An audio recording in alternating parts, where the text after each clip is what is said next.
মোংলার চিলা ইউনিয়নের বৈদ্যমারী এলাকায় সম্প্রতি ভয়াবহ অগ্নিকাণ্ডে ক্ষতিগ্রস্ত তৈয়ব আলী এবং সোনাইলতলা চাপড়া গ্রামে রফিকুল ইসলামের পরিবারের পাশে দাঁড়িয়েছেন বাগেরহাট জেলা বিএনপির যুগ্ম আহ্বায়ক ও রামপাল মোংলা বাগেরহাট ৩ আসনে ধানের শীষের মনোনয়ন প্রত্যাশী লায়ন ডক্টর শেখ ফরিদুল ইসলাম।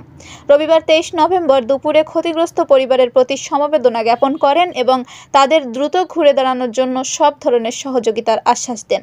অগ্নিকাণ্ডের খবর পেয়েই তাৎক্ষণিক lion doctor Sheikh Faridul Islam video কলে ভুক্তভোগী তৈয়ব আলীকে সান্ত্বনা দেন এবং আজ ২৩ নভেম্বর রবিবার সকালে স্থানীয় বিএনপি অঙ্গ সংগঠনের নেতাকর্মীদের নিয়ে ঘটনাস্থলে ছুটে যান। তিনি ক্ষতিগ্রস্ত পরিবারকে সান্ত্বনা দেন।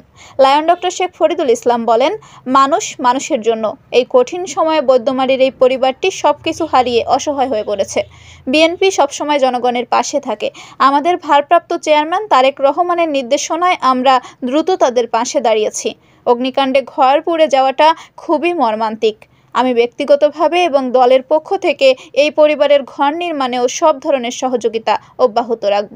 এ সময় উপস্থিত ছিলেন বিএনপি অঙ্গ ও সহযোগী সংগঠনের বিভিন্ন পর্যায়ের নেতাকর্মীরা। Desk report, Mongla post.